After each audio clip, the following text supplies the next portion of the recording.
morning. We're live. Welcome to the Morning Night Live. I see a couple new names in the chat already. I see some of you came over from Monkey Show, and so I am really going to do my best not to disappoint. I am Marty, aka PDawg Night, as I'm known on the internet, and the show today is kind of a hodgepodge of some of the highlights and headlines and just shit that happened yesterday, because I really didn't do a lot of prep today other than looking at a lot of headlines, and a few of them kind of jumped out. So if you're new here, welcome, hit the subscribe button, do all that stuff that you're supposed to do, and I am going to start, like I always do, by playing my intro.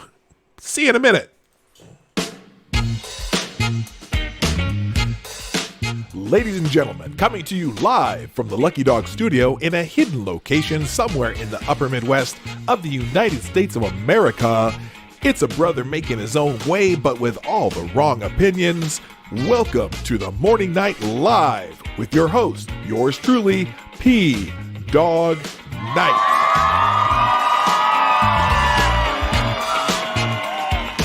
And stop the music. Good morning. Welcome to the Morning Night Live. It is Funky Friday. Okay, you can barely hear it, but that's okay. It's Funky Friday on the Morning Night Live. It is Friday, the 15th of May, 2020. And welcome to the 330th episode of the Morning Night Live. Yes, we're here Monday through Friday, 10 o'clock Eastern, 9 o'clock Central, and something GMT. I get it messed up every time, but it doesn't really matter. And I'm so glad that you are here. Lots of people here early. If you like what we do, hit the like button at some point during the show. And if you don't like it, well, you can hit that button too. I'm okay with that. Hopefully you like what we do. Also, please share the video, share the stream, share whatever you do. If you're watching after the fact, leave a comment. And we are not at that 1,000 subscriber point yet, but we're getting there. By July, people, help me out. Hit the share button so people can know we're here. And then, so super chats with no 1,000 subscribers, super chats are all done through the Streamlabs link in the description down below. You can do that there, and that helps keep the show going. Even though just the fact that you are here helps me keep me going. Now, before we get to the headlines, I'd at least like to say hello to everyone who got here early. So thank you. First, I didn't update my sound effects. We'll have to see if this works today. In the chat first today was Advocatus Diaboli, who gets the bell. Hey, the bell worked. Hot damn, that's awesome. Good morning also to Hyra Alexander, Donatello Slappofellow, the Reverend Tex Watson. Good morning, Gunfox61, Kessler, Jaeger Pony, Sean DW, Johnny Hellcat, the first person to ever watch the Morning Night Live, by the way. Good morning, Metal Murderer, who changed his name to match his Discord. That's good. Good morning, D.I. Freighter Watcher, Purple Pill Perspective, Mike Savage, Blarg. And good morning to, is that Joe Lopez? How you doing? Tales of Gord, Attack Alpaca. The gang's all here. Lurking Gopher, how you doing? Also, I will put a pause in between Lurking Gopher and a completely separate person who is the gayest person on YouTube. Welcome to the show as always. Also, Katie Did Skate. Man, the gang's rolling in fast today. I must have had the stream up early enough to get some notifications out or something. Or you just follow me on Twitter, because if you don't get the notification, it's right down there. See that little thing over there? It's right there. Twitter, mine's Gabs. I am at PDawg Night. You can follow me there. And the PDawgNight.live thing, that's just my Streamlabs link. It's in the chat it's in the description down below, and it shows up in the chat once in a while if you forget where it is. So, all right, let's get it going, because like I said, I have a mishmash of headlines today to go through, and I got a couple things that I have a feeling just could cause me to rant just a tiny bit today. I'm going to try to control myself. I know some of you find it entertaining when I go off the rails, but Grill and Pirate Pete, did I miss you? How did I miss you? I didn't miss you, Pete, did I? Good morning to Grill and Pirate Pete. All right, we're good. All right, sad you missed me. I didn't mean to miss you. And also, good morning, Sir Quack. Excuse me. I do have, by the way, Daily Cup of Reparations coffee is in hand. I have a little bit of cough syrup in it just to keep me from trying to do that again, because that cough is probably going to blow your ears out. Sir Quack, how you doing? Glad you're here because apparently your internet went to hell as soon as I switched to PDawg stream, my internet goes to hell. This is clearly racism. Hell yes. All right. So here we go. Like I said, some of this shit is just driving me nuts. All the COVID stuff and going on, and the first article I have today is related to that. So there's that old barber dude in Michigan, right? Now I know you've all heard the story already, but I just need to go through this. I just have to, because even if you heard it, it still pisses me off. Apparently the Michigan Attorney General threatens to shut down barber by court order and says he's not a hero. Michigan Attorney General Dana Nessel has issued a new statement on 77-year-old barber Carl Mankey. This comes after Mankey told the NBC News on Thursday that despite reports his license has been suspended, he has not received any notice from officials about the suspension and has no plans to close shop. In Owosso, Michigan. Good morning, Becca Farley. How you doing? I'm glad you're here. Let's see. Here's the statement from Nessel. This is the barber dude. No. This is the attorney. This is the Attorney General from the state of Michigan. These guys are just. He's a 77-year-old dude who has, in theory, high risk of perishing from this, the Asian lung AIDS. And I shouldn't say Asian because it's not all Asians. It came from China, as Donald Trump says, China. Hello, James Colley. And also, hello, Select a Boy. Oh, see, I gotta fix my sound effects. Anyway, so the Attorney General says, quote, as a result of his continued operation today, his business was deemed an imminent danger to public health and ordered to shut down by the DHHS director. If he refuses, the Department of the Attorney General will request an order from the Shiawassee County Circuit Court on Monday to close his business. Wow. It's just uncanny. It's just uncanny that these motherfuckers, it's a power trip. Where is this town called? Owosso, Michigan. I wonder how many cases there are in the county of Owosso, Michigan. I don't know. Michigan is one of the states with the highest number of people out there. Out there. As one of the states that has most cases. In fact, 50% of all the cases in the United States are in New York, New Jersey, Michigan. Half. Oh no, there's 2 other states. There's 5 states. 5 states, half of all the cases, and the rest of the states combined have that many cases. Is Owosso really a dangerous? I don't know. I'm just.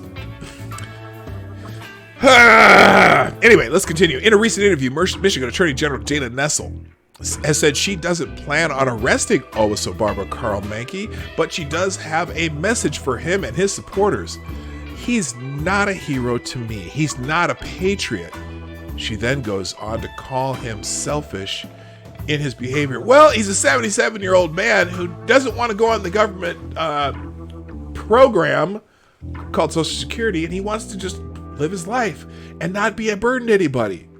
And the people who decide to go to him to get their haircut, are they taking a risk? Is he doing anything in his barbershop, any precautions whatsoever for his customers? You'd think that if he cares about his customers, which I'm sure he does, that he probably is taking some sort of precautions, right? Unbelievable. Oh, here it is. Listen, is this it? Let's watch this. Okay, here it is. Do you have any plans to arrest Carl? No, we don't have any plans to do that. Listen, we're not looking to throw people in jail. And that is, to me, a very, very, very last resort. We want him to discontinue his conduct, which we think is aiding and abetting in the spread of the virus. Aiding and abetting the spread of the virus. Really? Was the virus spreading at all at Home Depot? Is the virus spreading at all at Walmart? Is the virus spreading at all in the Capitol building? It's like, look, and where? What towns? Where's the state of Michigan hardest hit? And compared to Owosso, you know what? Let's find out. I want to see something. Oh, wait. We got to finish listening to this hoe. Hang on. And if I can just say,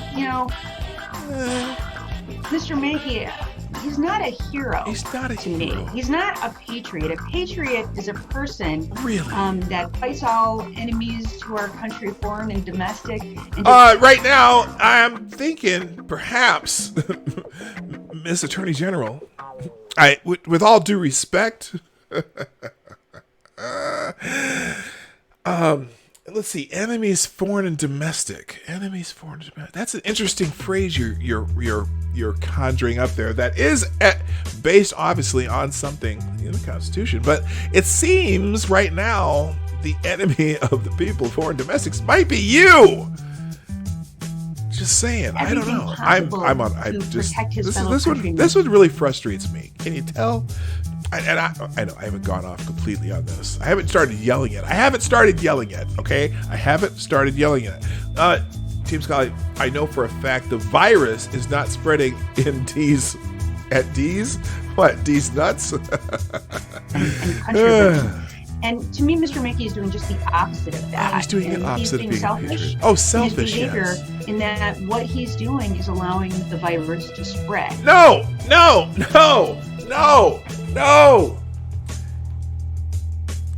Look,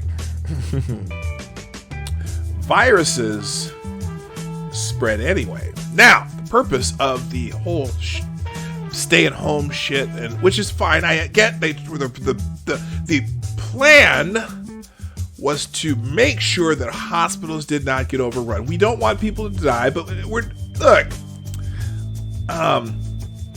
but we also life, liberty, and the pursuit of happiness sometimes is going to have risks, and people who don't want to take those risks can certainly mitigate whatever risks they have by using whatever behaviors they need to do to mitigate the risk. But this 77-year-old man who lives in Owosso, I want to find out where Owosso is, but he's making choices. How is this one man a risk to public health? Versus, now look, you got hardware stores open, you got supermarkets open, you got Walmarts open, you got big box stores open, where people are all walking around touching shit and you don't know who touched this before you touched it.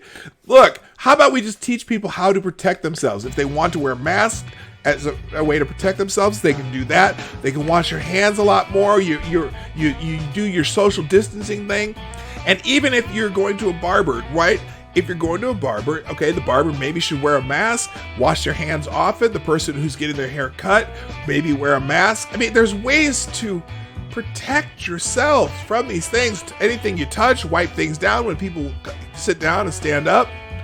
But everything that's open, according to you, is, well, James Colley wrote it right there, aiding and abetting the virus, right? Well, can you contain the virus? No, you can't. And that's what, there was a question in one of those things the other day. Oh, when they asked Dr. Fauci in that Senate hearing, well, have we contained the virus? No, you can't contain a virus. You just mitigate the risk by certain behaviors. And you know what? In some places, they've done very well doing that. Sweden, South Dakota, places like that, where they haven't had lockdown orders.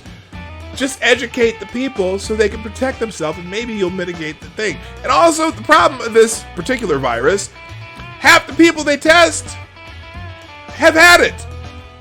Didn't even know it. So you're not mitigating anything. All you're doing is destroying people's lives. But anyway, let's hear what else she has to say before I throw this bitch to the curb.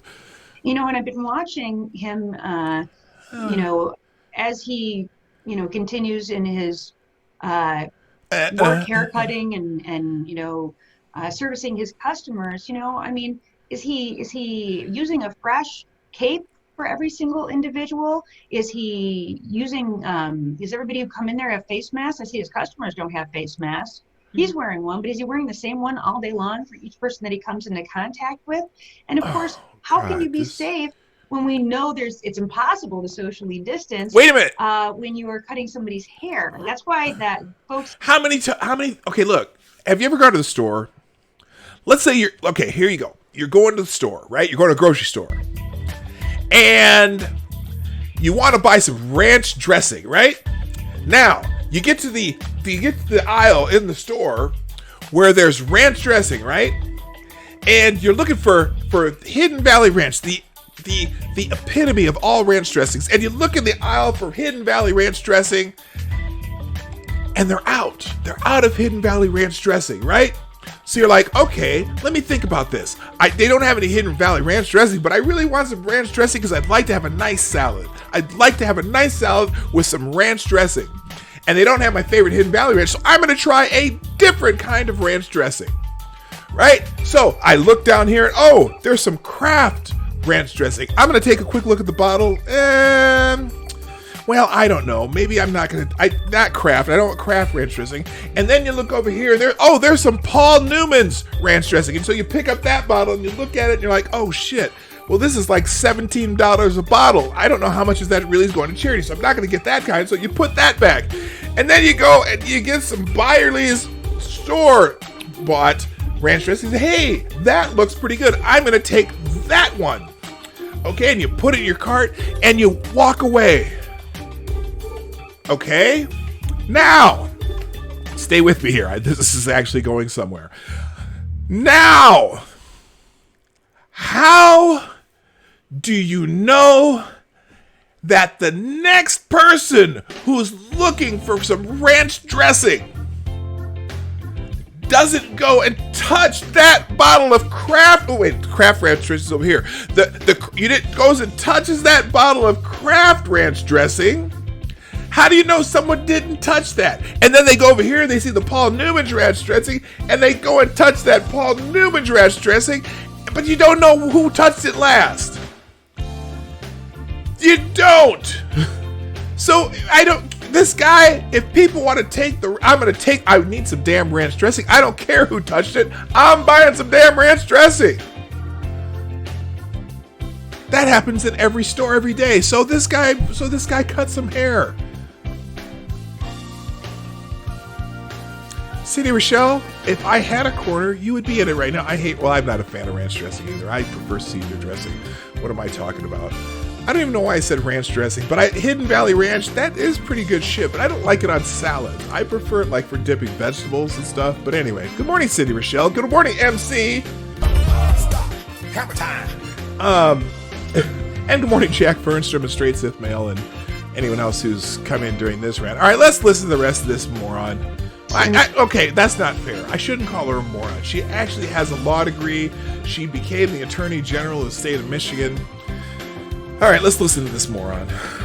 These types of service industries, whether it's a spa or a nail salon or for hairdressers or barbers, that's why they are not one of the first industries we're looking at to re-engage in. Okay. Because just by the nature of their work, it makes it much more likely that you're going to spread the virus. Oh, whoa. No. It makes it much more likely that you're going to spread the virus. Unless you've already had the virus and are done with it. Or unless you don't have the virus. So then you wouldn't spread the virus.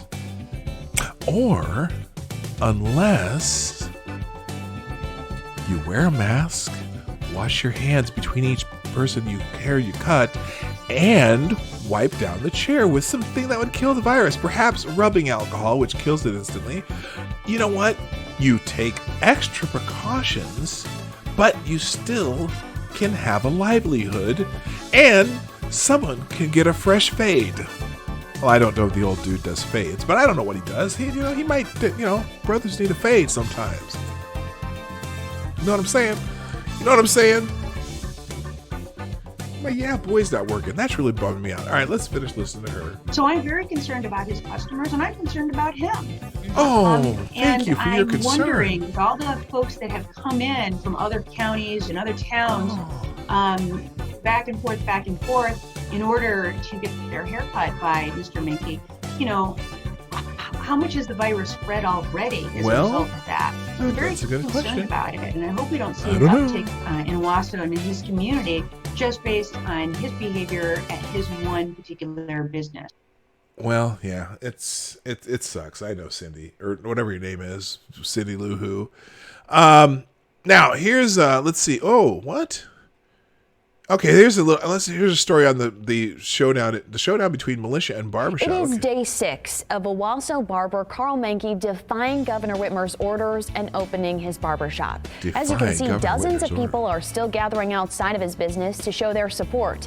This morning, there was a line of more than 15 customers outside the door. Oh, Menke has received a line of more than 15 customers. Yes, they're spreading it all across the state, those 15 customers. I don't know.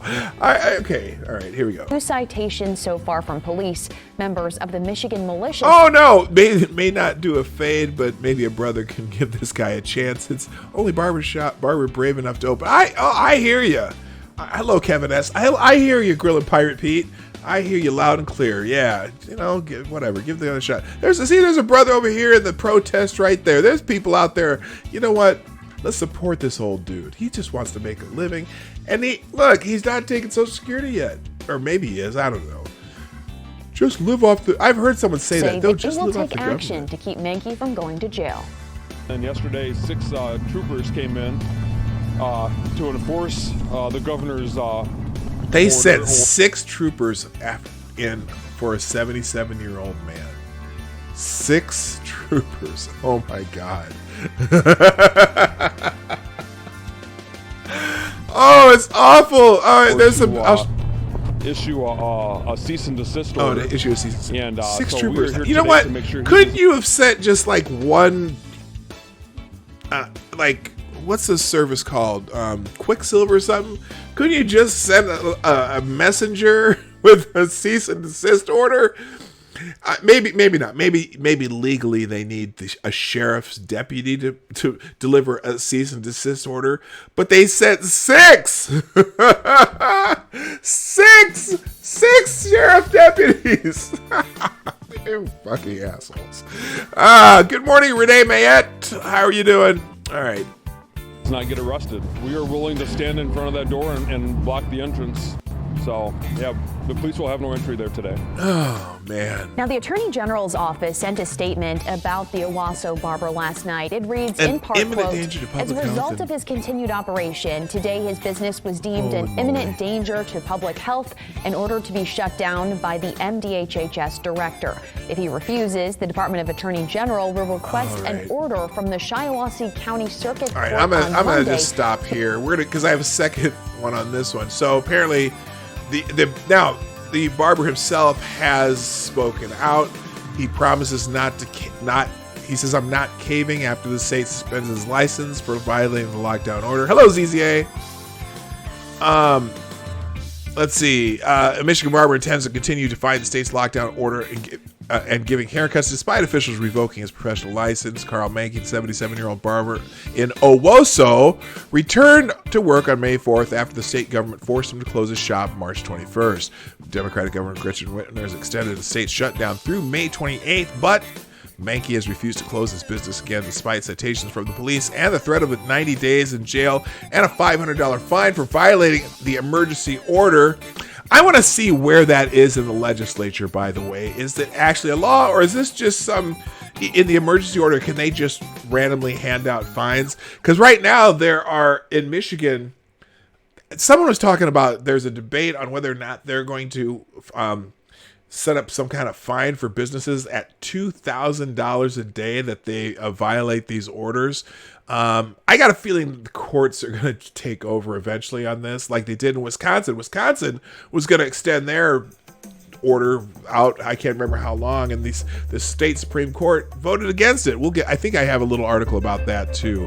But anyway, people have driven from over 100 miles away to support his business, while Whitmer's having increasing amounts of trouble getting local police to enforce her dictate. In Shiawassee County, where Owasso is located, Sheriff Brian Begole has said he will not enforce Whitmer's lockdown order while the Michigan Supreme Court weighs the order's legality. So there you go. Gretchen Whitler. Gretchen Whitler. I was thinking more Grinchen Whitler. Anyway, all right, enough of that. Let's move to the next thing. Now, here is something that I put on my thumbnail today. And this is a game called Spot the Difference. Spot the Difference. Oh, wait a minute. Before I do that, I should do my shill. Ladies and gentlemen, the morning night... while I'm doing my shill, I'm going to fix my soundboard here. Ladies and gentlemen, the Morning Night Live is brought to you by you, the viewers of the Morning Night Live. Please share this stream out as I'm fixing my soundboard at the same time. This is hard. I've never tried to do this before. To fix the soundboard and do my shill at the same time. But anyway, please share the stream out. You can do that hitting the share arrow down below. Which one key did I hit there? Wait a minute. Hang on. Cancel.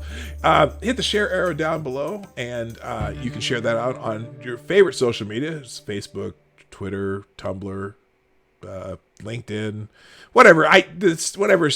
They give you a bunch of options, and if you're on that option, all you got to do is a couple clicks, and you will share this out to the people that you love and respect. Well, wait a minute. Maybe, I don't know if you respect everyone you follow on Twitter, but you know what? It's one hell of a platform. Also, just a reminder, if you like what we do, hit that like button. I know I'm not looking at you right now. I'm trying to fix my soundboard at the same time I'm doing this. Hit the like button at some time during the show. I will remind you at the end, or if you leave, I'm going to say, hey, hit that like button before you leave, because you know what? Hitting the like button, eventually YouTube may, and that's a big may as in maybe, they may actually start promoting my channel. I doubt it, because I talk about politics and shit like that, but you know, you never know. Eventually it'll be monetized, sort of, because the only reason I want monetization is so that you guys can do super chats, because some people don't like using Streamlabs. Speaking of which, the Streamlabs link in the chat and in the description down below is where you can do super chats and donations to the show. I know it goes through PayPal right now, and some of you don't like using PayPal for this kind of stuff. I get it. And also, some of you may not be working right now. So I'm not real, if you can, great. If you want to do super chats, great. I will try to keep at least a fleeting view of the regular chat too, and highlight some things that I think are funny and or poignant. But again, thank you for being here at the Morning Night Live. If you're new here, please hit the subscribe button. Make sure you click that little bell thingy so that you get notifications when I go do. I'm trying. This is so hard. Hit the bell so that you get notifications when I do open a new stream, or when I post a video, and I promise I will be posting videos again soon. I do make videos. In fact, if you go onto my channel and scroll way down, I do make videos too. So there you go. All right, my soundboard is fixed. Let me see if I can. Here's a good test for my soundboard, because Selective Boy is here, and usually I hit the boy. There you go. Soundboard is working. All right, now here's a game we're gonna play today. The game of the day is called Spot the Difference. Spot the Difference. Oh, I better put this on a full screen there. Spot the Difference. 2 governors reopened their states. Only one was accused of human sacrifice. Oh, it gets more precious every day. The governors of Georgia and Colorado have at least one thing in common. They both took steps to reopen their states' economies in late April amid the ongoing coronavirus pandemic. But for some reason, the media's coverage of Governor Brian Kemp, Republican of Georgia, has been slightly, just ever so slightly different than the media's coverage of Governor Jared Polis, Democrat from Colorado. Kemp, for example, has been accused of experimenting with human sacrifice. So reads the headline of an April 29th article published in The Atlantic, which accuses Kemp of turning Georgia residents into unwilling canaries in an invisible coal mine sent to find out just how many individuals need to lose their jobs or their life for a state to work through a plague. That's not hyperbolic. In a brief aside, the article acknowledges that some other states, including Colorado, quote, have already put similar plans into motion. Polis, end quote. Polis, for some reason, is not identified as an accomplice in Kemp's murder scheme. Speaking of which, good morning, Stab and Joe Scarborough. Great show, Marty. This is where I come for the news. Fantastic. I think everyone should do that. And tell your friends and neighbors, too. Now, when Kemp announced his plan to gradually reopen some Georgia businesses, former National Journal editor Ron Fournier, oh my gosh, I follow Ron Fournier on Twitter. Oh my God, he is just Mr. Doom and Gloom. Now, he is in Michigan, where it's been hit a little harder than other parts of the country. In fact, you notice journalists on the East Coast, the closer to New York they are, the more hyperbolic they are, which I understand because they're the ones who hear the sirens and shit going all the time. But, motherfucker, we're not from where you live, okay? It's not the same throughout the country. Even California is not as bad as New York. Because, well, whatever. Let me get this. Former National Journal editor Ron Fournier echoed the sentiment of many media pundits when he wrote on Twitter, quote, "Mark this day, because 2 and 3 weeks from now, the Georgia death toll is blood on his hands. And Georgians move around the country, they'll spread more death and economic destruction." Fournier hasn't tweeted about Colorado in years.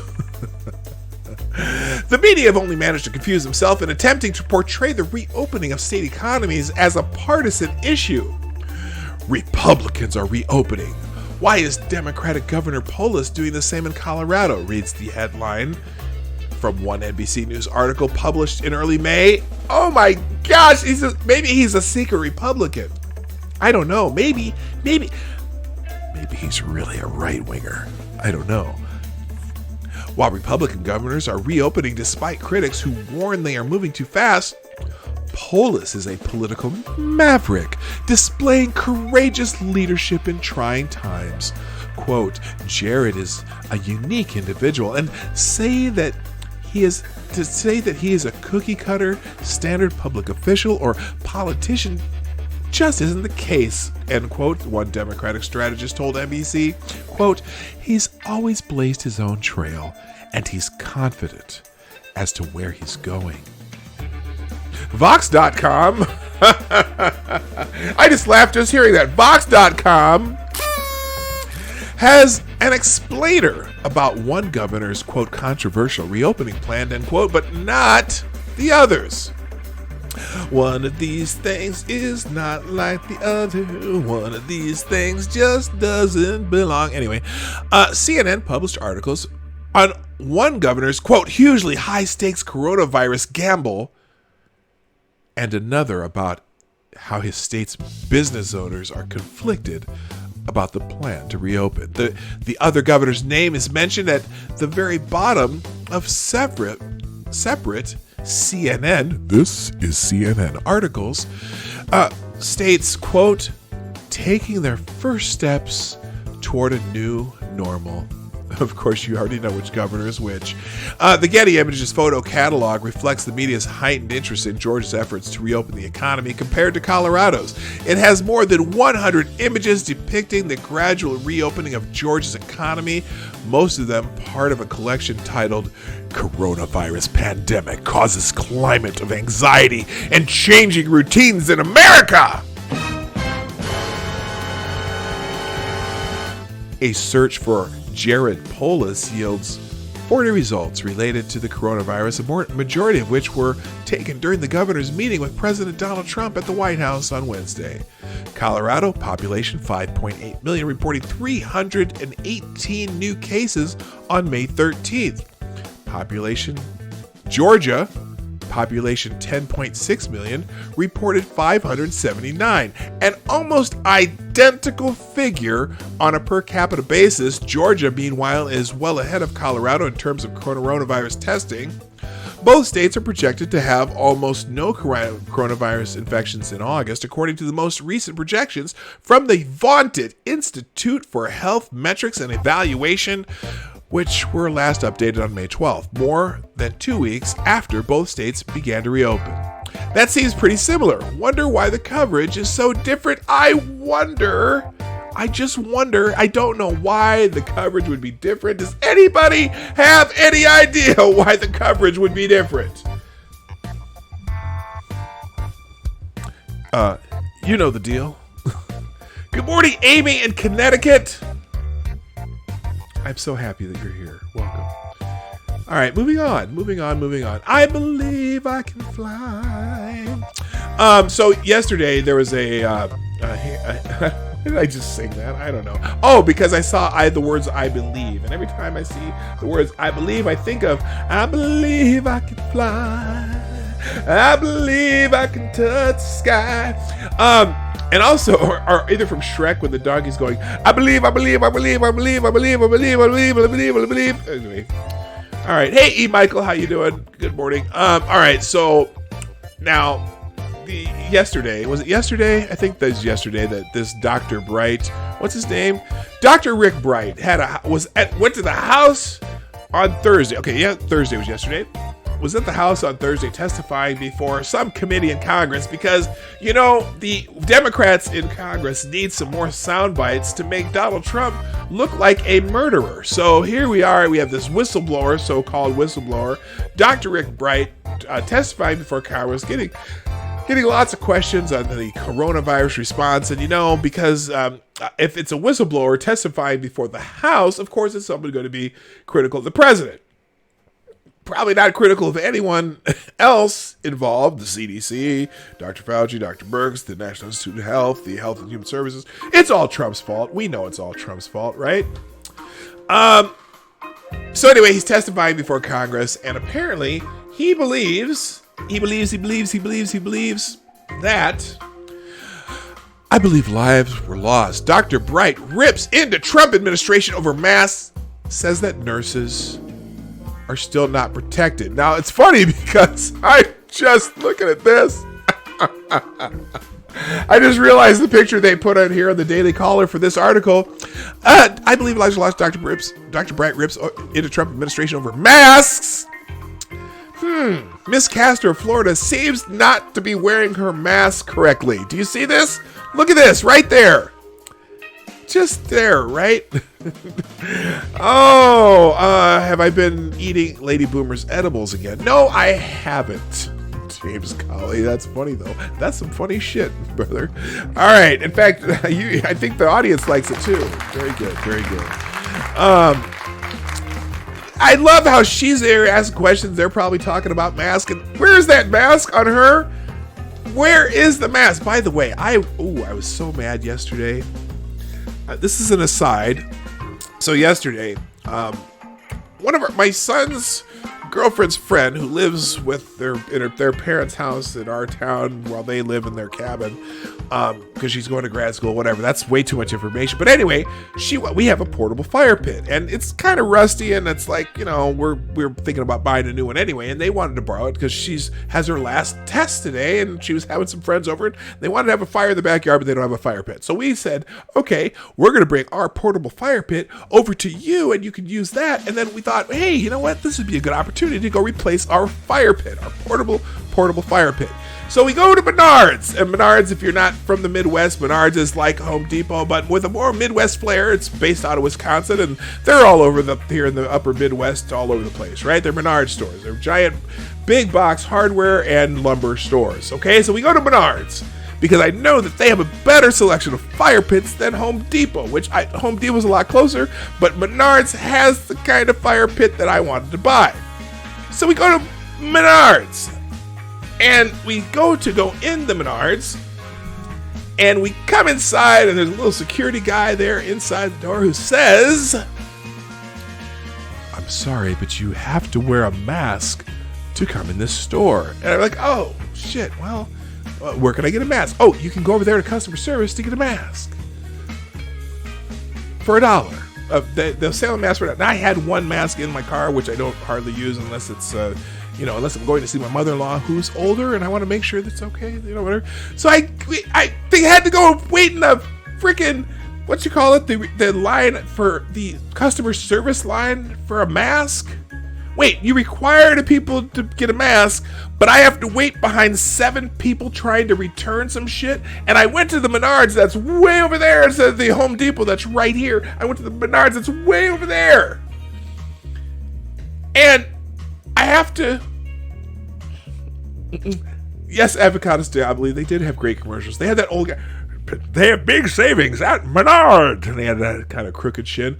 Anyway, I had to wait. We literally waited in this customer service line for like 10 minutes to get a mask. And it was just, it was too far to go home to get our mother, because we both wanted to go in there because we wanted to buy some shit. And I'm thinking to myself, wouldn't it be a lot smarter, Mr. Menard store manager, if you had someone at the fucking door selling masks instead of having waiting for 7 people to return shit? If you're gonna do it, have someone at the door selling masks. Because we were lucky. We got behind the 7 people who were trying to return shit. But then, 4 other people came in that didn't have masks and ended up standing behind us. And they had a policy. Good morning, Chi-Town Jay. Then they also had a policy. They're not letting anyone under 16 years old in the store. So we're watching while we're waiting to get a damn mask in the line behind 7 people trying to return shit. This woman walks in with her daughter, who's they 15, 16, close to 16 years old. And she walks into Menards with her daughter, and they sent her out because the daughter was not 16. What the who are you protecting? Who are you protecting not letting a mother and daughter come into the damn store? It's not like the girl was gonna go down, walk through the store, walk around spitting on people or something. Jesus. And so, wait, this is not even the best part of the story, which pissed me off that I had to wear a mask, because I'm not going to go near anybody. When I go in Home Depot, you can social distance when you're in the damn store. Okay, so then we're standing in the line behind the 7 people trying to return shit, and we're finally down to 5 and 4. By the time I let the 4th people, I look behind. There's a counter right over there.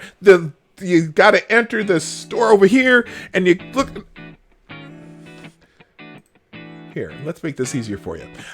So the counter, the door is over there, and the customer service counter is over here, and right on the other side of the customer service counter, there's a guy behind the customer service counter, has a little work table, right?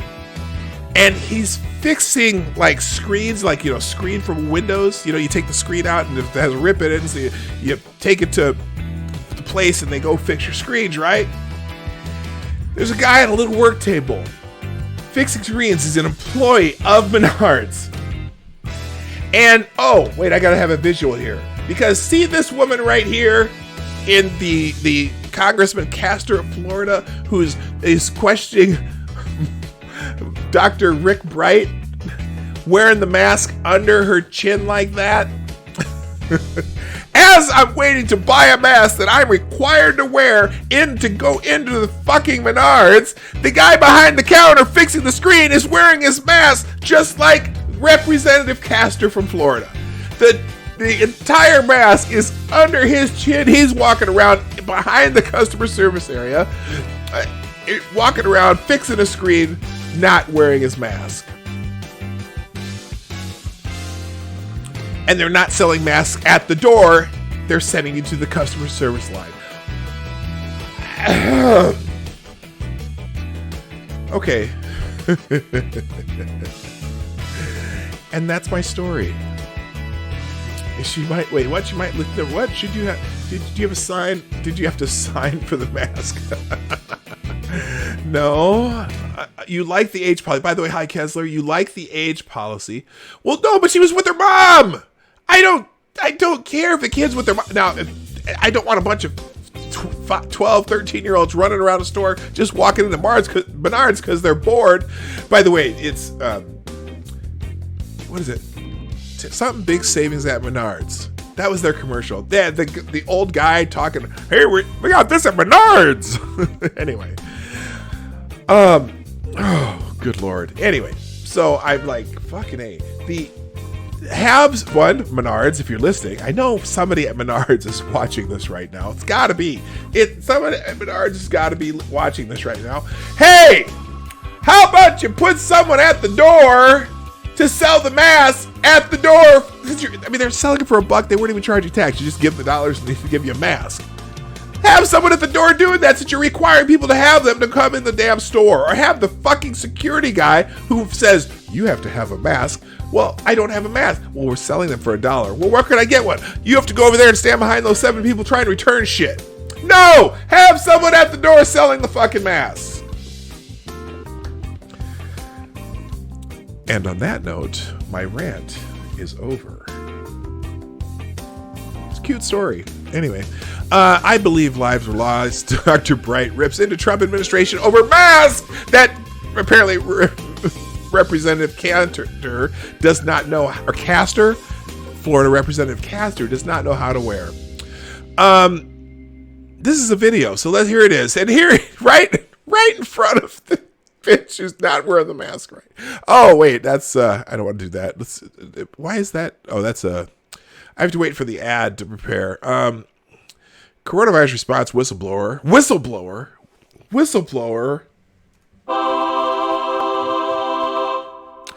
Dr. Rick Bright said during his House testimony Thursday that lives were lost due to the Trump administration's response. And further warned that because of foreign masks, nurses are still not protected. Well, that, my friends, is a little bit xenophobic, Dr. Rick Bright. Whistleblower. Here it is. How long? 2 minutes. We'll watch this one. It's only 2 minutes long. 2.5 minutes. Here's the point. Okay. Asking producers or companies if they actually made those masks. In your whistleblower. Well, wait. Dr. Rick Bright, I have a question. Whose fault is it that a lot of these faulty masks are made in foreign lands? China is asshole. And why is it that we have such a shortage of the PPD or PPR or PPLMQRT? China is asshole. And why is it that we have such a shortage of these things? And who is it that cornered the market on the PPE and masks? China is asshole. And who is the country that actually makes the faulty masks? China is asshole. Does anybody know? China is asshole. No, really, does anybody know? China is asshole. No, please tell me, whose fault is it? China is asshole. Okay, you're not sure? China is asshole. I'm just checking because China is asshole. Okay, well, you don't know. Okay, here we go. Discuss a February 7th meeting of the department leadership group at which you urged the department to focus on securing N95 masks. Can you describe what happened at that meeting? Oh, let's find out. They informed me that they did not believe there was a critical urgency to procure masks. They conducted some surveys, talked to a few hospitals and some companies, and they didn't yet see a critical shortage. On February 7th. On February 7th. Now, on February 7th, I should probably check my timeline, but yes, February 7th. Okay, on the 30th of January, the World Health Organization declared the virus what do they call it? They called it a health emergency of international concern. Okay? A health emergency of international concern. Now, prior to that, China is asshole. China kind of cornered the market on PPE for a while. It started hoarding PPE. They started ordering PPE from all these different producers of PPE and who don't communicate with each other, right? They don't communicate with each other, and so they kind of led that up. But also in the United States, there was one case, maybe two. How many cases on February 7th? Oh no, I think we might have had 10 or 15 cases in the United States, confirmed cases of the coronavirus, of a virus that they didn't realize that was that mostly asymptomatic people could also be spreading the disease, and didn't really even know that an extremely high percentage of asymptomatic people would never have symptoms that were probably spreading the disease, and we didn't know it.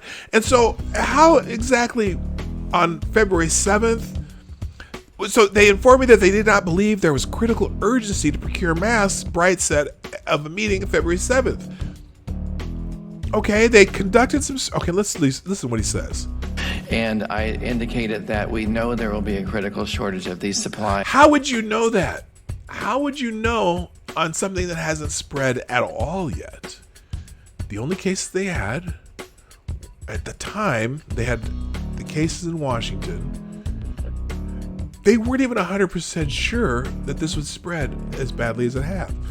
They had an idea, and that's why by March they knew, because it was spreading. But February 7th, there could have been some legitimate differences of opinion, even though now we know what happened and how it spread, and we know a lot more about the virus. We know a lot more about the whole situation because it's already happened.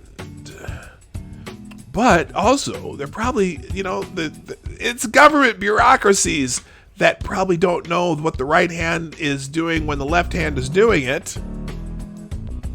Because the left hand is the one that's doing it, not the right hand. It's government bureaucracies. So, which we have immense government bureaucracies. But anyway, let's see what else this guy says.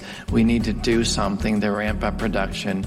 Really? They indicated if we notice there is you knew that then, and oh my gosh, now what's my favorite saying? Oh yeah, you always know which receiver is open on instant replay. Okay. You might have thrown it to the other receiver at this time, but that's okay. Let's keep listening. We will simply change the CDC guidelines to better inform people who should not be wearing those masks, so that would save those masks for our healthcare workers. Oh, people who should not be wearing the mask. Well, I thought everyone should be wearing the mask. I thought that was a big deal now.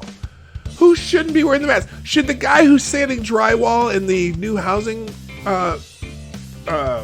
development, should he be wearing his mask, or should we just take his mask and let him suck in dust all day? I don't know. It's oh my gosh. What's that song by, was it Blind Melon that sang this song? When I was younger. That's not Blind Melon. They're the stupid Bumblebee song. Anyway. My response was, I cannot believe you can sit and say that with a straight face. That was an absurd. Oh, and boy, she's just teeing up the questions. In fact, it's funny because listen to how she asked the question. Was, I cannot believe you can sit and say that with a straight face. That was absurd. In fact, it took 3 months from your initial warnings until mid-April for the federal government to invoke its authority under the Defense Production Act. Oh, so you're thinking in February he should have done that? Is that what you're saying, Congresswoman? Are you saying that he should have known that the president himself, especially the fact that he had a whole team? Did Dr. Fauci tell him? Did Dr. Birx tell him? But this Dr. Bright, he's a bright light, and he's a whistleblower. To require the production of millions of more N95 masks. And even then, the administration required the production of only 39 million masks, which is far from... Really? Now, it's interesting because I saw something the other day. They were talking about this company that it supposedly offered to make 7 million masks, and then I don't know if it was a hearing or whatever. They're supposedly going to make 7 million masks, and this is a company that makes masks and sells masks, right? Sells masks. And the masks they sell were at the time, before all this happened, masks. Some of those masks were like 50 cents a piece when you buy them in bulk. And now they're looking like, some $3 a piece, sometimes $7 a piece. And they're, but this company that supposedly was going to make, and put into production 7 million masks, offered to do it, and somebody turned it down. Somebody said, oh, no, we don't need them. And so they did produce the masks.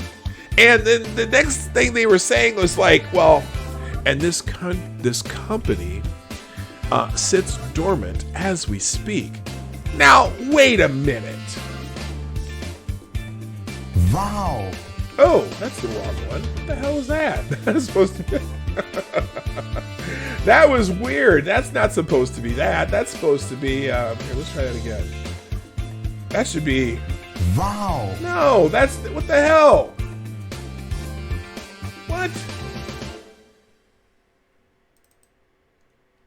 There we go. So this company, now they sit dormant. Let me ask you something. Does that pass a smell test? Let's say that you are a company that makes N95 masks. When exactly... No, it wasn't 3M. Some other company. It wasn't 3M. If you're a company that makes N95 masks for protection against viruses and other types of things.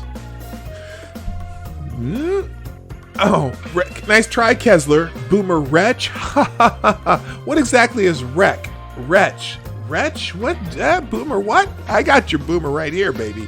I love you, man. All right. If you're a company that makes masks, what would be the best time to really, if you're a company that's trying to, make $1 here and there, right? If you're trying to make $1 here and there, what would be the best time ever in the history of mask making? What would be the best time in history to begin making N95 masks or ramp up your production of N95 masks?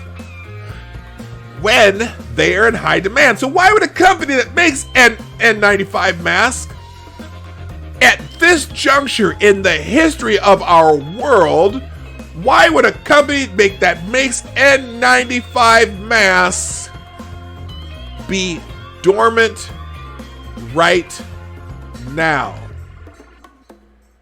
You would think a company that makes N95 masks would be thinking to themselves, hey, selves, this might be a great time to make N95 masks because this is when we can sell the most fucking N95 masks. Are you kidding me? I doubt that there's a single company that has the capacity to make N95 masks that any of those companies would be dormant right now. Especially when you can sell them for $7 a piece. to countries around the fucking world. Every country in the world is short N95 masks right now because China cornered the market on them before they told everybody that they have this little virus problem with, the Chinese lung AIDS or whatever right now. So, again, X to doubt. Anyway, and again, why would you even need, why in God's name would you even need to invoke this whatchamacallit act? Because all these companies are scrambling to make as many masks as they probably possibly can right now. But no, Dr. Bright is the whistleblower. Fewer that you and other experts said that we would need. What was the consequence of this 3-month delay and inadequate response? Were lives endangered? Lives were endangered, and I believe lives were lost. And not only that. How many, Dr. Bright? How many of these lives are lost because specifically because of this? This is a hearing to produce sound bites. And notice it's on CNN. Clearly, I'm sure it was on the other networks too. But this is a hearing to produce sound bites to politicize this as much as they possibly can, and to try to throw blame at something that probably. Okay, here it's. Oh, I left it in there. Anyway, my alarm to go off to tell me that I should probably wrap this up. And it's in another room, but that's okay. I'll just listen to it until it stops. Anyway, lives are lost. Lives are lost because they didn't wear masks. Well, lives are lost because the COVID-19 is happening all over the world.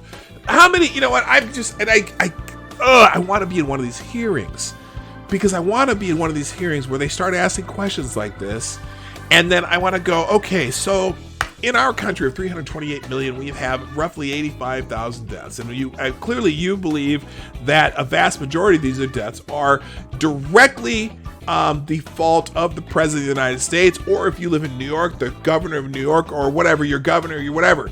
And I refuse to blame them for this. I don't blame governors. I don't blame New York, although Cuomo did send a bunch of people back to nursing homes, whatever. For all these people who want to blame that on them, I want to ask them this question. In our country of 328 million people, there are currently roughly 85,000 deaths, or whatever the number is right now as we sit and speak. Whose fault are the 130,000 deaths combined in Germany, France, Italy, Spain, and the UK? Is that also our president's fault, or your governor's fault, or possibly, there's 321 million people in those 5 countries combined. Whose fault? Now, what accounts for the fact that we have 40,000 fewer deaths than those 5 countries combined? Is it because something we did, or is it just because this is how it's working out? Or is it Donald Trump's fault that those 5 countries have 120-something thousand or 130,000 deaths? Or who do you want to blame for those? Or who do you want to blame for the 7,000 deaths in Belgium, that little tiny country? Or who do you want to blame for the deaths, or the almost 200,000 deaths around the world? It's probably close to 300,000 now. Whose fault is that? Who's most likely at fault? Is it because of some masks that this one company that we didn't order from? Or could it be? Could it be? Just possibly the fact that somebody waited a little too long to let everybody know about this and see what we could do.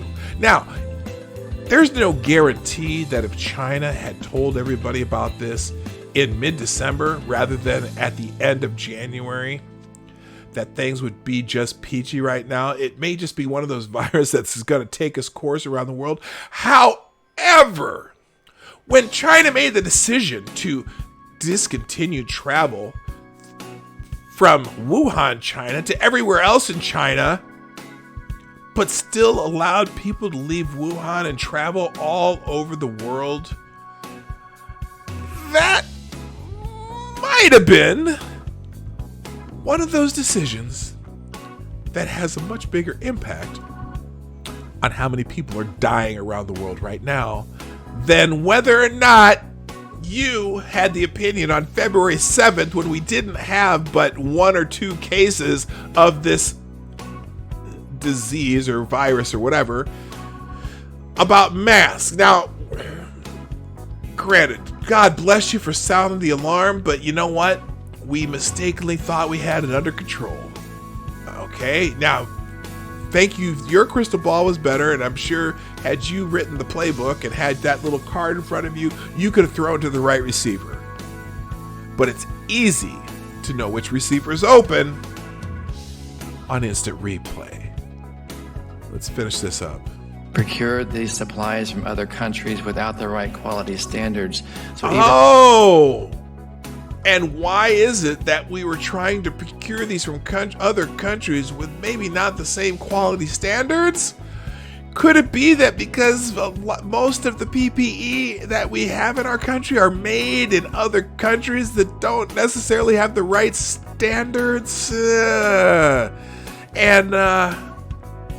Whose fault is that? And our doctors and nurses in the hospitals today are wearing N95 marked masks from other countries that are not providing the sufficient protection that a U.S. standard N95 mask would provide them. Some of those masks are only 30% effective. Therefore, nurses are rushing in the hospitals thinking they're protected, and they're not. Okay. Thank you for your that's a problem. Maybe we should be producing more in the United States. A pleasure to recognize our colleagues. I wonder what kind of regulations make it hard for us to do that.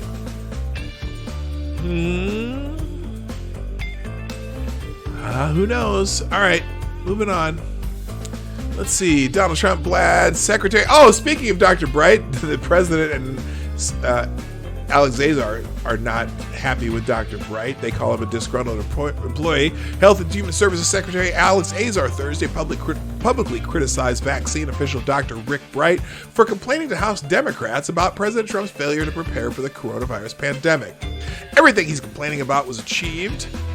Everything he talks about was done, Azar said, noting that Bright was echoing merely officials talking about the need for ventilators, a Manhattan Project for vaccines, and acquiring personal protection equipment. Azar criticized Bright on Thursday as he left the White House for a trip with Trump to visit a Pennsylvania medical equipment distribution business. He noted that Bright was now complaining instead of working on the Operation Warp Speed project to develop a coronavirus vaccine, which he was reassigned to, not because he was in trouble, but because that's what his expertise is. Whose job was it to actually lead the development of vaccines? Azar asked. Dr. Bright. So while we're launching Operation Warp Speed, he's not showing up for work to be a part of that. Oh, is he AWOL where he could be actually helping somebody? Azar said that Bright was only repeating the same advice that everyone in the administration was proposing as the coronavirus hit the United States. This is like somebody who is in a choir and is now trying to say that he was a soloist back then. He said what he was saying is what every single member of this administration was saying. Azar said that Dr. Bright signed the application for Food and Drug Administration authorization of the use of hydroxychloroquine to treat coronavirus despite his complaints. Literally, he's the sponsor of it, Azar said. His allegations do not hold water. Trump also dismissed Bright's House testimony on Thursday. I'll tell you what, he's nothing more than a really disgruntled, unhappy person, Trump said, adding that he's never met the doctor. I don't know him. I don't want to meet him, but I watched him and he looks like an angry, disgruntled employee who, frankly, according to some people, didn't do a very good job. Okay, that's a typical Trump response, but there you go. Moving on, Peter Navarro also took his shots at Dr. Bright. Peter Navarro, Trump advisor, tore into Dr. Rick Bright during a Fox News appearance Thursday after Bright testified on Capitol Hill. Bright ripped into the Trump administration during his testimony, claiming lives were lost due to the president's response to the coronavirus pandemic. I find it highly ironic that you've got Bright up there on Capitol Hill issuing these dire warnings on the very day President Trump is going to the beautiful Lehigh Valley to announce tougher, smarter, more resilient strategic national stockpile. Navarro continued to rip Bright, calling him a deserter in the war on the China virus. This is the Daily Caller saying that. By the way, just a reminder, he's not just a disgruntled employee in my judgment. He's a deserter in the war on the China virus, Navarro said. Why do I say that? Those are harsh words. He had a chance. He was asked to go over to National Institute of Health and lead a $1 billion initiative to get testing to the people of America, and he refused to do that. Bright previously served as the director of Biomedical Advanced Research and Development Authority in the Health and Human Services Department, but claims he was demoted after expressing skepticism about hydroxychloroquine, an anti-malaria drug that has been touted by President Donald Trump and some medical experts as a treatment for the coronavirus. The idea that the White House wasn't moving as fast as it could from January 30th when the president took the courageous decision. This is politics, Navarro said, referring to Trump's decision to ban travel from China in late January. This is a disgruntled Obama employee on the Hill. Okay, so there you go. Anyway, so he said a couple other things. Moving on. Here's one that's going to just brighten your day. I'm sorry, I'm not paying attention to the chat as much as I'd like to, but I got to keep going. Here we go. Here's one that's absolutely going to brighten your day, and I promise... if you don't gag. Anyway, so the San Diego supervisor says that only 6 of 194 coronavirus recorded deaths are pure coronavirus deaths. Now, we were just talking about this because Dr. Birx the other day said, she's not confident in the CDC's numbers of the coronavirus deaths. Well, here's another one of those things where you go, okay, what are they counting as a coronavirus death? On Tuesday, San Diego County Supervisor Jim Desmond said after digging into the data that he believes that only 6 of the county's 194 coronavirus identified deaths are pure coronavirus deaths, meaning they died from the virus, meaning they died from the virus and not merely with the virus. Desmond was seemingly ruling out deaths from individuals with pre-existing conditions. We unfortunately had 6 pure solely coronavirus deaths. 6 out of 3.3 million people, Desmond said on a podcast, Armstrong and Getty extra large interviews, according to the San Diego Tribune. I mean, what number are we trying to get with those odds? I mean, it's incredible. We want to be safe and we want to do it, but unfortunately, it's more about control than getting the economy going again and keeping people safe. Public Health Officer Dr. William Wooten suggested Wednesday that during a press conference briefing that Desmond was being callous, noting that their liberal identification of COVID-19 deaths is uniform with coding nationwide. Their life is no less valuable than someone's life who does not have underlying medical conditions, Wooten said. This is not just San Diego. This is how it's done throughout the entire nation in terms of identifying who has died of COVID-19. That's the problem! Jesus. Because you're coding everything as COVID-19. Now, granted, some of them are because the hospitals make more money from the federal government if it is coded COVID-19. But if I say that out loud, YouTube's going to probably get mad at me. So I'm not going to say it out loud. So I'm going to whisper it so only you can hear it. Anyway, so any loss of life for any reason is worth preventing, Desmond reportedly responded via email, according to the San Diego Tribune. Yeah, you're right. Any loss of life for any reason is worth preventing, but it doesn't mean that all those lives were lost because of COVID-19 versus with COVID-19. Donatello, slap a fellow. Have a good day. Thank you for coming. We'll see you next week, unless I do a bonus stream over the weekend. Anyway, clearly those with underlying circumstances are the most vulnerable. I believe we can keep people safe and responsibly open our businesses. According to a recent report from the Washington Post, According to a recent report from the The Washington Post. Leading voice on the White House Coronavirus Task Force, Dr. Deborah Birx, believes coronavirus CODIS deaths are inflated by some 25%. Anna Lynn, how you doing? Where did you get that money idea? Which money idea would that be? Oh, where did you get that money idea? Well, here's where I got the idea. I know that in local hospitals, one of the doctors said on local TV that, you know what, the government is paying out, not paying out, but they are subsidizing coronavirus patients in the local hospitals, up to $9,000 per patient. And if they go on a ventilator, the government subsidizes the hospitals up to, I think, $33,000 per patient. So that was on local news, and I saw that here. So anyway, yes, it's called comorbidity. I know that. I'm aware of that, Anna Lynn. Now I'm not saying that necessarily they're all doing that, but I just, you got to wonder when the comorbidities are, look, if we've seen, now it's all anecdotal evidence because we have doctors who have had interviews throughout the country who are saying this, that they're telling us to count this as a coronavirus death. We also have the case in New York where they added 3,500 people to the coronavirus number of coronavirus deaths that they had no diagnosis on. They were not tested for coronavirus, but they assumed that they died from coronavirus. So there's absolutely anecdotal evidence out there. So I'm not saying that this is 100% true, but we know in some cases, particularly in those, it was 3,700 cases in New York, they all of a sudden the next day they add 3,700 new deaths to the totals in the state of New York, all cases where they did not have a diagnosis of coronavirus. So we know that there are some cases where there is no, what's the word I'm looking for? There's a word for it. Shit, now you got me blanking out. No verification, please. There's no verification. So anyway,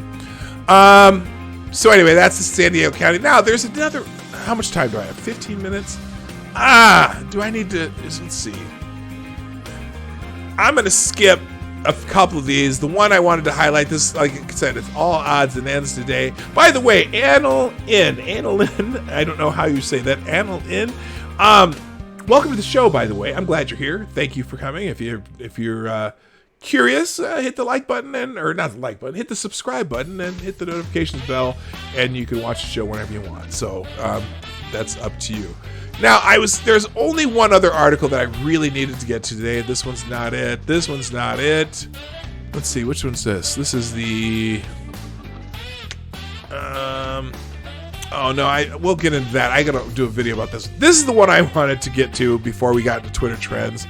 Remember the Parkland cop who was fired after the school shooting because he was hiding behind a car and they thought he was delinquent in his duties? Apparently, he is getting his job back, which I just found out this morning this is from the South Florida Sun Sentinel. We'll block the notifications there. A sheriff's sergeant who was fired for sitting in his car and failing to react while a gunman slaughtered students at Marjorie Stoneman Douglas High School should get his job back, as well as any lost wages, an arbitrator ruled.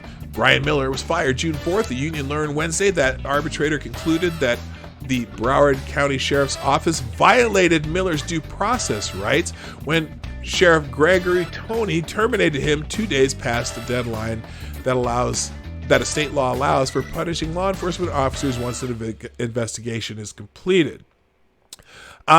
Lawyers for the union refuted questions posed that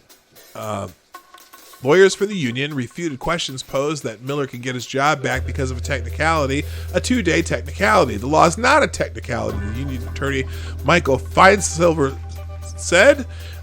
It's state law. Our position is the sheriff has to follow state law. He cannot pick and choose the law he wants to follow, and the arbitrator agreed with us. The Broward Sheriff's Office did not agree with the ruling. Quote, the Broward Sheriff's Office does not agree with the arbitrator's decision and stands by the initial termination of Sergeant Brian Miller. end quote. According to a statement from its general counsel, the arbitrator ruled on the case without conducting any evidentiary hearing whatsoever and without taking the testimony of a single witness. The decision was based upon a technicality that we believed was wrongly decided. The arbitrator ruled on a procedural issue that BSO allegedly took so long to conduct the investigation, which is the exact opposite finding of an arbitrator that addressed the same issue in an earlier case. The Broward Sheriff's Office is exploring all legal options to address the erroneous decision. So anyway, Miller's going to come back, full pay, full seniority, and whatnot. I don't know. I don't know why I'm conflicted. He probably should have been fired for not, doing the actions that he should have been doing, but whatever. All right, so real quick, we're going to get into our Twitter trends, but first we do have a super chat, the first super chat of the day from my friend Black Hebrew Israelite. That's right. He sounds like, okay, now let's remind you that when I read super chats, I'm reading somebody else's words, and I am reading Black Hebrew Israelite's words right now. Quote, he sounds like a limp dick simp cuck whose wife pegs him once a week while she's taking BBC. I'm not sure what that stands for. Because she needs a real man. That's right. So he knew in January, February that the Tang flu was going to be this bad when the CDC told us wearing a mask was not okay. That's right. Okay. There's a whole lot to take away from there, but thank you for the super chat. If you want to participate in the super chat program and become a permanent what you call it? A permanent part of the show, of this particular show, you can do that in the Streamlabs link, which is in the chat right now. If you can see it, there you go. They have no duty to help anyone. Okay, Broward County, enough said. Okay, yeah, you know what? Anna, I think that's what I was where I was going to go. I don't know that they are required. Well, I don't know.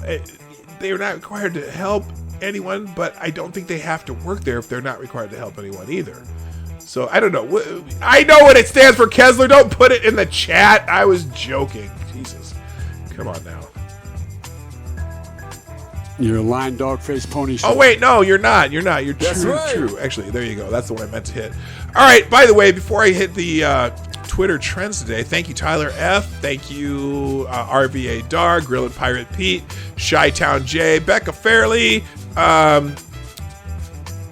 Let's see who else for tweeting out the show today. You know what? Sharing this show is the greatest thing you can do for me right now. It's helped me grow, and I greatly appreciate that. So let's check in. I'll check the hashtag real quick. If there's anything that jumps out here that I might have to come back to tomorrow if I stream tomorrow. Apparently over 100. Oh my gosh. So they've been releasing prisoners at some prisons around the country because of the coof, and all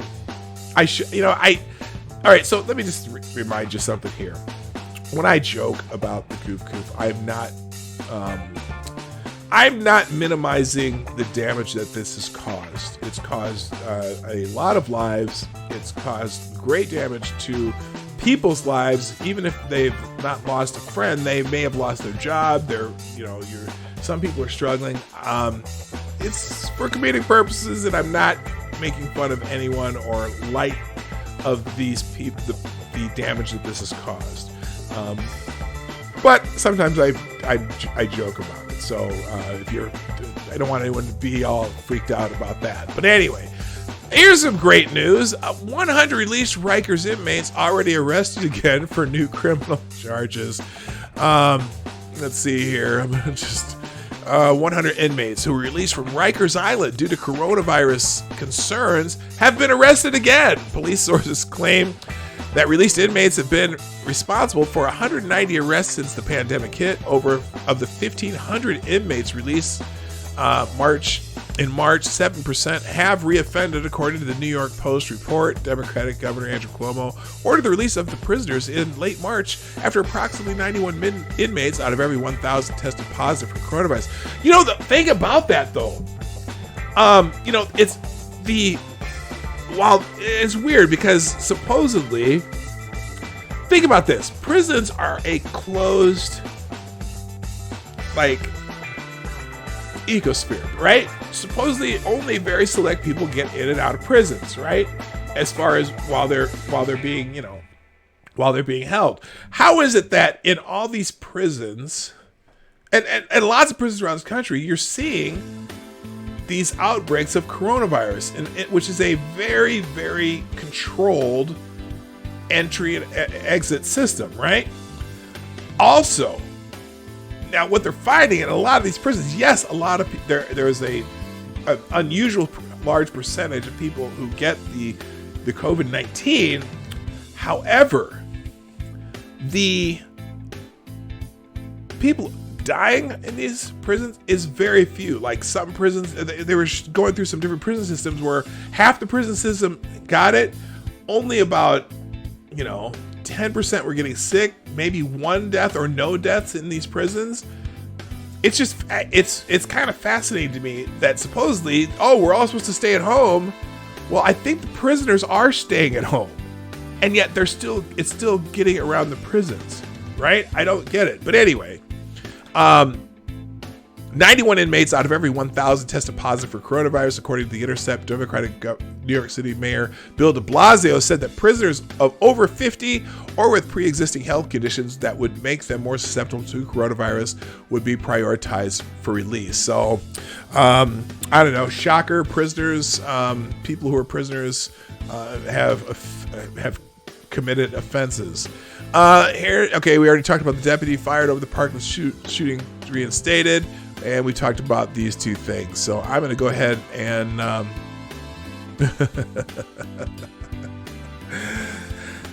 oh no. I'm not putting that up. All right, let's check the trends real quick, and then we're going to get out of here because it's that time, people. It's that time where I gotta call it a day. But first, another hashtag. Hello, Gamer Valine. I didn't even see you get here. The guards, yes. I know the guards come in and out, but I'm just saying, Okay, so real quick, we're looking at the Twitter trends, and of course, the hashtag activists are out in force today because the number one item trending on Twitter today is Trump has no plan. I wonder what they keep coming out with those poster boards that has the step-by-step thing, but apparently Trump has no plan. Louis, somebody named Louis, says, Trump, when you test, you have a case. When you test, you find something is wrong with people. If we didn't do any testing, we would have very few cases. How Trump's deal with this? Well, we've done. Look, we're at the point where our testing finally ramped up, and we're like at as much testing as anywhere else in the world for the most part. I mean, look, we're doing 30,000 tests per million now. We're up to, we've done 5 times as many tests as most countries, but again, we have the larger population than most countries. But that's not it. We are testing people. Anyone says, where are the tests? They're just lying. They're just full of shit. I'm sorry. Anyway, Cyrus McQueen says, Kayleigh McEnany says, Obama's pandemic plan was insufficient. Look, I don't care about Obama's pandemic plan. I don't want to hear them talk about it. I don't want to hear the Trump administration talk about it. Look, planning for a pandemic, they did have a plan, because I've seen the rewritten plan that was rewritten in 2018, when they supposedly, they dumped this pandemic office. Well, no, they didn't. They didn't dump the office. They reorganized the office and had a different group doing it. They did have a plan for pandemics.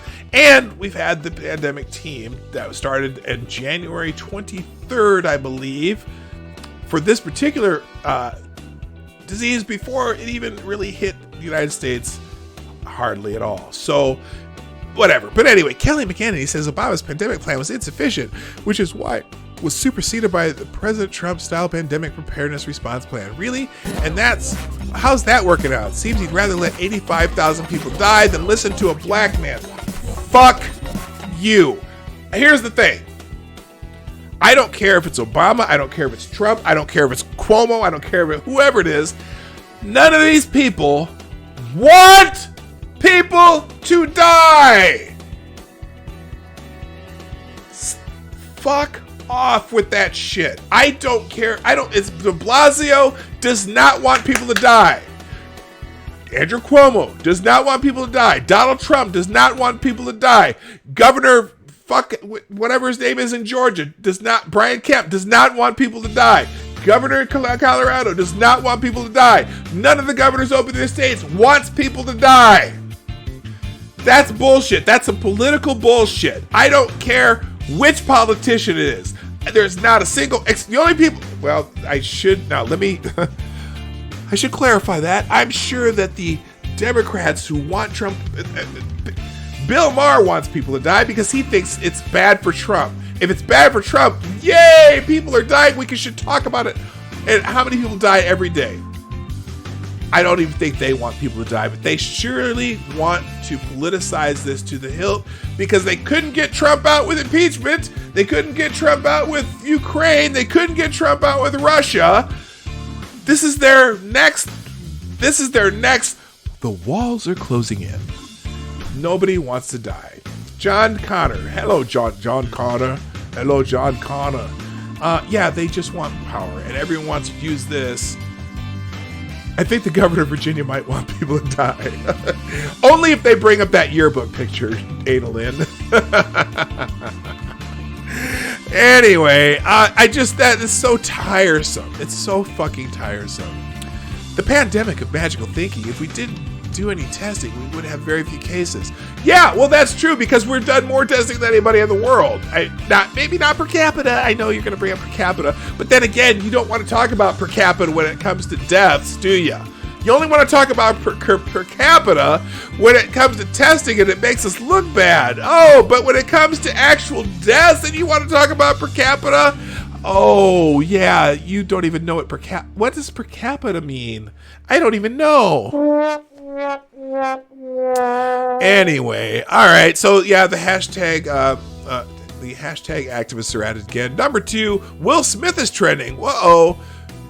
Joyner Lucas drops a remix of Will featuring Will Smith himself. Oh, how about that? That's some new music out today.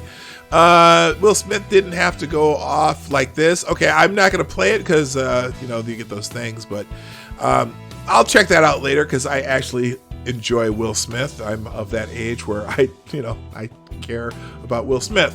Taggy is trending. It's K-pop, and I'm going to skip Friday morning. I'm going to skip Friday thoughts. We'll see if we have for a good Friday thought at the top, and maybe we'll run into a Friday thought, but not to be confused with Friday thought. So today, the top Friday thought on my list is find peace. Sometimes you have to be willing to lose your communication. What? Loose? What does that mean? Loose. Maybe he means lose. Lose or loose? Anyway, to find peace, sometimes you will be willing to lose your communication with people, places, and things that create noise in your life. Okay, so that means lose. He just spelled it. He had a typo there. Sorry. Tom Hall says hundreds and hundreds of dolphins at dawn. Now that's a Friday feeling. Here you go. Friday. Look at the. Oh, dude, look at all the dolphins there. Look at that shit. Check it out. Let's full screen that. Can you see all of them dolphins? There's like hundreds and hundreds and hundreds. That's crazy. All right. That's a Friday thought. Oop, here, let me fix that. Moving on. Oh, Ms. Krasenstein. That would be Brian Krasenstein or his uglier twin brother tweeting under the name of one of their wives. Breaking. If we didn't do any testing, we would have very few cases. Donald Trump. Well, yeah. Okay. Y'all just, Trump is not necessarily the master of semantics. Oh, thank you. Black Hebrew Israelites. I forgot. Let's see. Hold on. Okay, I got a couple super chats I got to catch up with. First, there is Black Hebrew Israelite who said, "Did you see the video of inmates passing around water bottles to try to get the Wu-Tang flu, even though only 2 inmates have died total. Yep. That's right. Was this the new jailbreak thanks to Bleeding Heart's idiots? Not wearing a mask or directly to jail. That's right. Yeah, there were inmates who were trying to get the koof, and so they could get out of prison, which is hilarious. I mean, well, no, it's actually quite sad. Also, thank you, Gamer Valine. I think I was here in January. Boyfriend had all. Oh, I think it was here in January. Boyfriend had all the symptoms. We didn't check temperature. If he did, I didn't have. If he did, I didn't have any symptoms, but some at work did. That was the start of January. I do too. In fact, they said they found a case. Was it California found a case that was probably from January? I think, like I said, the other day I said this, that I think this, because they know they found cases in China, in Wuhan, as early as November 17th, right? And because a vast majority of people were asymptomatic and people from Wuhan travel all over China and travel all over the world, from that period from November 17th, well, for us up to January 31st when we cut off travel from China and then into deep into February when we cut off travel from Europe and the UK, this had been spreading asymptomatically for a good month and a half before China even told the World Health Organization it existed. And it probably, because we're finding so many people have had it asymptomatically, these people have been traveling all over the world and getting it. So they, there's the direct flights from Wuhan every day, because they said in the United States, particularly in New York, that most of the cases had come through Europe somehow. Well, like I said, I brought this up more than once, that they've been happening asymptomatically. Other people have been getting sick. They're finding cases early and early. In France, they found a case that was in December. And I think there's been a couple in Italy they found that were probably from December. That's because it'd been traveling asymptomatically. And the people who get really sick finally showed up, 2-3 months into it. And the reason the European angle in New York, why most of the cases were probably from Europe, is because Fashion Week. I still say that Fashion Week is something that nobody's talking about. I'm the only one that I've heard say that. But because that's when 200,000 visitors travel to New York for Fashion Week. So all these asymptomatic cases very well could have happened then, because about half of those visitors are from Europe. I'm brilliant, aren't I? Also, thank you, Gamer. By the way, thank you, Gamer Blaine. Also, Johnny Hellcat with the $3.57 super chat. Which one was that? Is that that's the Sergeant Schultz one? Oh no, that's Charles Barkley. Which one's Sergeant Schultz? Is that Gamer Valine? Okay, so I redid Johnny Hellcats. Let me redo Gamer Valine's here too. Oops, I did it twice. Is that the Sergeant Schultz? Yes, it is. Yes, it is. Okay, anyway, Johnny Hellcat with a 357 per capita is the most disingenuous argument. Well, it's only disingenuous if you only use it for half of the argument, but not the other half. If you want to talk, oh, that's already there. If you want to do per capita, let's use it for both sets of numbers, not just one. All right. Okay, Krasenstein. Don't say hashtag. Oh, I must have clicked it too many times. Now it's going over and over. Don't say Trump has no plan. He does not have a plan, and that plan is to hide the truth from the American people, even if it means more of us will die. No! We have increased testing constantly since this has started, and we are continuing to increase testing. They're hoping to get it up to be able to do 50 million tests per day. So Ms. Krasenstein, who is Brian Krasenstein, or his uglier twin brother, tweeting as one of their wives, GFU. Y'all know what that means. Or no, GFY, not GFU. GFY. Go fuck yourself. All right, we're going to move on because I got to get done. All right, let's see. Flashback Friday, we'll skip. Giphy for 400. Facebook is buying Giphy for $400 million. Jesus Christ. Oh, God. They have too much money to play with. I don't know. Number 9, some K-pop bullshit. I'm skipping. Avatar is on Netflix. Uh-oh, the movie Avatar. Is it the movie Avatar or is it the... Oh, no, Avatar, the what do you call it? The cartoon avatars now on Netflix. Okay. And we don't have to go to crappy websites to watch it. Okay, cool. I know a lot of people like The Last Avatar, or Avatar, the what is it, anime show? Is that an anime thing? All right. If you're into anime, Bob Watson, former MLB All-Star and GM executive Bob Watson, is dead at whatever age he is. Rest in peace, Bob Watson. He is the first. He was is notable because he's the first black general manager to have led a team to the World Series. He's died at age 74. He was also an All-Star. He'll become the first black manager to win a World Series with the New York Yankees in 1996. Has died. He was 74. The Houston Astros, for whom Watson played his first 14 seasons in his baseball career spanning 6 decades. 6 decades? Wow, he played for 6 decades? Oh, career. Not played, but his career. The Last Airbender. Thank you, whoever said that. Announced his death Thursday night. His team did not provide details, but his son Keith wrote on Twitter that he died in Houston from a kidney disease. So he certainly has been coded as a COVID-19 death. All right. Moving on. Odor is trending. I don't know why it's trending with Batista. 4 days. Okay. 4 years ago today, Rouge Odor punched Jose Batista and started a historic brawl in Texas. Okay, that was a fight, a baseball fight, and people are still talking about it.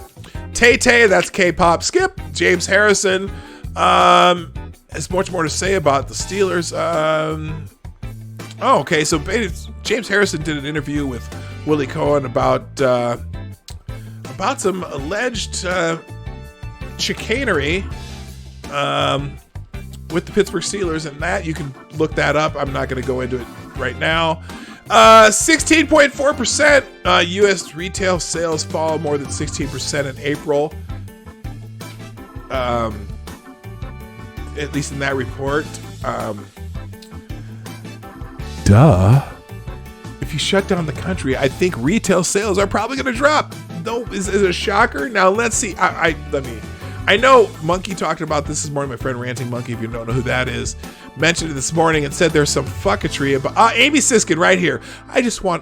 Retail spending fell historic 16.4% in April. I just want to note that Bezos is approaching becoming a trillionaire. This pandemic is enriching him while he's ending hazard pay for workers next week, which he's not exactly. That's just, never mind. Please retrain not to use Amazon. Shop local if you can. Well, we'll have to wait till the shop's open, Amy. Sorry, we can't do that. So Bezos it is. I don't care if he's a trillionaire. They're making a big deal about him being a trillionaire because apparently he had hazard pay added another $2 per hour for all his workers for through the end of May. Now, apparently someone who works there, this trended yesterday, and someone who works for Amazon got onto Twitter and said, you know what, they're not ending that, and they've extended some other benefits and whatnot. So I don't even know who to believe. It's just that someone needs to bitch about someone who makes more money than them. Anyway, keyboard warriors. President Trump tweeted something. This is trending number 16. Donald Trump, thank you to all my great keyboard warriors. You are better and far more brilliant than anyone on Madison Avenue, namely the ad agencies. There is nobody like you. And this idiot just referred to his supporters as keyboard warriors, which really literally translates to cowards. What to expect from a guy that looks directly into an eclipse? Whatever. You know what? You'll find a way. Oh, there he is. Brooklyn Dad Defiant. He is the key TDS person that I follow on Twitter. I don't follow him, but he's always there because he's like the Krasensteins. He literally, he's one of those who just basically has subscribed to Trump and then has grown his brand by constantly being one of the first people who responds to Trump. None of your distractions or your 15 million fake followers, keyboard warriors, will change the fact that you failed America. In our hour of need, all you have are stupid tweets, lies, and conspiracy theories. You are trash. Well, the conspiracy theory that you guys think that are conspiracies that have some documentation coming up, look out, bitches. All right, and I'm you know, it's funny. I'm not, for those of you who know me, I'm not the biggest Trump guy, but that kind of shit, I just get tired of. Stop. You want to be trash politicians. And again, even if sometimes it depends. If they trash De Blasio and it's for something stupid, I'm like, you know what? That's stupid. Stop trashing De Blasio. I can't stand De Blasio, but sometimes you just gotta shut the fuck up and whatever. Moving on, happy birthday, Scott. Somebody named Scott is having a birthday. Happy birthday, Scott, whoever you are, probably some little kid. It's trending, and it's not about Lord Disick. I don't know who that is. Is there some little kid? Oh, there's a lot of Scotts out there who are... anyway, whatever. Probably some little kid. Anyway, moving on. Fulmer. Who is Fulmer? Fulmer is... in a meeting of SEC athletic directors, Tennessee AD Philip Fulmer, the former coach of the football team, was the lone voice against beginning to bring football players back to campus for workouts June 1st. You know what? I don't know why. And some people make him out to be a hero. Guess what? College-age students probably aren't susceptible, or at least have a danger of dying from COVID-19, particularly highly healthy college athletes. Probably they'll be okay. Coach and AD Fulmer, just saying, it's probably going to be okay. But I know that you're worried, but I get it. But they'll probably be fine. So that's why he's trending. Let's see, moving on. Flashback Friday, Friday Vibes, Friday Motivation, Avatar: The Last Airbender, Endangered Species Day is only 23rd. I don't know how to greet you with Endangered Species Days. Is it Happy Endangered Species Day? A Sorrowful Endangered Species Day? A Apprehensive Endangered Species Day? We look at some of the key species. Okay, so anyway, if you don't kill any endangered species today, Peace Officers Memorial Day. Oh, now I would say a mournful and solemn Peace Officers Memorial Day. So you'll probably see a lot of people tweeting about this, but I'm sure there's some shitheads who will probably try to take over that hashtag. I'm going to move on. Apparently there's an earthquake in Nevada, 6.5 magnitude, somewhere in Nevada. All right, we're going to move on. All right, that's it, folks. That's it. That's all. I got to call it a day. Hey, thank you so much for being here today on the Morning Night Live. We're here Monday through Friday, 10 o'clock Eastern, 9 o'clock Central, and I still haven't quite figured out the GMT thing. Some people say it's 3 o'clock, some people say it's 2 o'clock. I don't know, the daylight savings time and GMT always messes me up. I've always said 3 p.m. GMT, but our times change. I don't know. We'll figure that one out another day. But thank you for being here. Share the stream. Hit that share arrow right down there somewhere. It's there, or it might be up here if you're on a phone. Share the stream. Okay. If you haven't hit like already, and you liked this, if you enjoyed this, if you had fun with us today, hit the like button. We've got quite the good like ratio today. And if you feel like you want to help out the channel financially, you can do that through the Streamlabs link, whether the show is live or if you're watching a replay, you can do that in the Streamlabs link. And that is also our method of super chats until I have 1,000 subscribers, and then I'll have more than one version. You can also donate via Venmo. That's at PDawg Night, but I don't promote that very often. But anyway, thank you so much, particularly Black Hebrew Israelite, Gamer Maline, Johnny Hellcat, who all did super chats today, and all of you in the chat who had a lively time chatting away and having fun. Welcome new people. If you haven't subscribed yet, hit the subscribe button and ring the bell. That's all for today, people. I don't know if I'll do a stream this weekend, but I might, so just watch your notifications or follow me on Twitter at PDawg Night. And I might have a video done by the weekend. I've been working on one finally after a while, and it should be pretty good, so you'll like that. Anyway, that's all. I gotta go. My name's PDawg Night, and I'm out of here. Bye-bye. Hey, this is PDawg Night, and thank you for watching today on the PDawg Night channel. If you have an observation or remark you'd like to make about this video or my channel, I absolutely welcome you to write it in the comment section down below. I really look forward to hearing from you. And before you go, if you like what you saw but you're not already subscribed, please make sure you hit the subscribe button and definitely click that bell that pops up afterward so you'll be notified when I post new videos or when we go live. I broadcast my live show, The Morning Night Live, Monday through Friday at 10 a.m. Eastern, 9 o'clock Central. A special thank you to all supporters of this channel who share our videos on social media and who make donations through the Streamlabs link, which is also in the description down below. Thanks again, and until next time, I'm PDawg Knight, and I'm out of here.